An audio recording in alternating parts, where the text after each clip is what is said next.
ఏమంటే ఒక విషయం చెప్పమంటారా? క్రైస్తవ్యంలోకి వచ్చిన వాళ్ళని చూడండి ఒకసారి. నేను అందరిని అంటలేదు, ఎవడో ఉంటాడు, ఎవడో ఒక పనికిమాలాడు, వాడి గురించి మీరు అనొద్దు.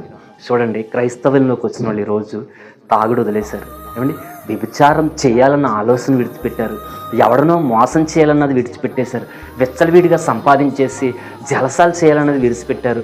ఎవరు అనాథలు ఉంటారో వాళ్ళకి సహాయం చేయాలి, ఎవరు తాగుళ్ళలో వ్యసనాల్లో ఉన్నారా వాడికి నా సాక్ష్యం చెప్పి వాడిని మార్చాలి, ఈ ఆలోచన కలిగి ఉంటున్నారండి వాళ్ళ క్రైస్తవులు. ఏంటండి ఇదంతా ఎక్కడి నుంచి వచ్చిందంటే దేవుడు యేసు ప్రభు చూపించిన ప్రేమ ఇది. ఏమండి, ఎవరైతే క్రైస్తవ్యానికి వ్యతిరేకంగా నిలబడుతున్నారో, ఎవరైతే సువార్తకు అడ్డంగా ఉంటున్నారో, ఎవరైతే సువార్తను అడ్డగించుకోవాలి, ఇది మనది కాదనుకుంటున్నారో నేను వాళ్ళతో చెబుతున్నాను, దేవుడు ఆ దేశం ఈ దేశం అని ఉన్నాడండి.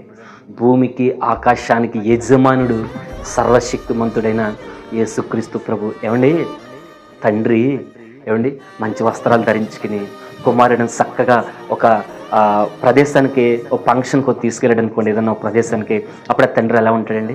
చాలా చక్కగా, అందంగా, జల్సాగా ఉంటాడు కదండి. అలాగే ఆ కొడుకుకి, ఆ బిడ్డకి ఏదైనా అవసరమైనప్పుడు, ఏదైనా స్నానం చేయించాలన్నా, తనకి ఏదైనా మట్టి అంటుకున్నా, మురికి అంటుకున్నా కడగాలనుకోండి, అదే అందంగా, చక్కగా, మంచి సుందరంగా తయారైన తండ్రి ఏం చేస్తాడండి?